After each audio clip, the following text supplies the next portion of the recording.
Nanindigan ang Iglesia ni Cristo na isang anyo ng kawalan ng katarungan ng umano'y selective justice kasunod ng isinampang kasong plunder ng Ombudsman sa Sandigan Bayan laban kay Senador Rodante Marcoleta. Ayon kay INC spokesperson Brother Edwil Sabada, hindi tutol ang kanilang samahan sa pagpapatupad ng batas pero mariin silang tumututol kung ito ay ginagamit umano sa paraang pagtatakip sa katiwalian. Paliwanag pa ni Sabada na nakapagtataka umanong si Senador Marcoleta na nanguna sa pagbubulgar ng umano'y anomalya sa flood control projects ang siyang nahaharap pa ngayon sa kaso sa halip na ang mga naiuugnay sa korupsyon. Kinwestiyon din ni Sabala ang plunder case laban kay Senador Marcoleta dahil ang tinukoy na campaign donations ay hindi umano nagmula sa kaban ng bayan. Gaya ng alam ng marami, si Senator Dante Marcoleta ay nanguna sa pag-iimbestiga sa isa sa pinakamalaking pandarambong na naganap sa ating kasaysayan.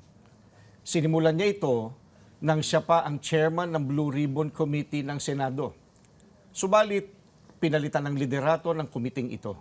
Gayunpaman, itinuloy niya ang paghahanap ng hustisya para sa atin na mga mamamayan. Ang ipinagtataka namin ay kung bakit siya na nagsusulong sa pag-expose ng mga sangkot sa napakalaking pagnanakaw sa Pilipinas ang kakasuhan at ipakukulong sa halip na ang mga na-expose. Ang ikinakaso kay Senator Marcoleta ay plunder na isang non-bailable crime.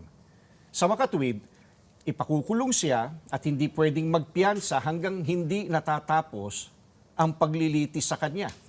Sa madaling salita ay hindi na niya maitutuloy ang paglalantad o pag-expose sa mga sangkot sa pandarambong na naganap.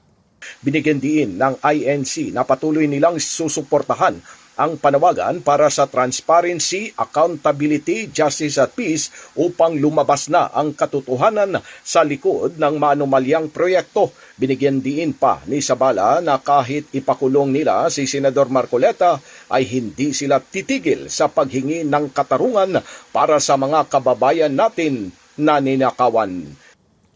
Sinusuportahan ng Iglesia ni Cristo ang itinataguyod ni Senator Marcoleta dahil ito rin ang posisyon namin. Nananawagan kami para sa transparency, accountability, justice, and peace. Kaya, nais naming iparinig sa mga kinauukulan na kahit ipakulong nila si Senator Marcoleta, ay hindi kami titigil sa paghingi ng katarungan para sa mga kababayan natin na ninakawan. Gusto naming ipaalam sa kanila na isang injustice ang selective justice. At hindi kami mananahimik sa harap nitong napakalaking pagyurak sa katarungan na hinihingi ng ating mga kababayan. Pilipinas mula sa Quezon City, Silvestre Rambulabay, Radyo Kayumanggi.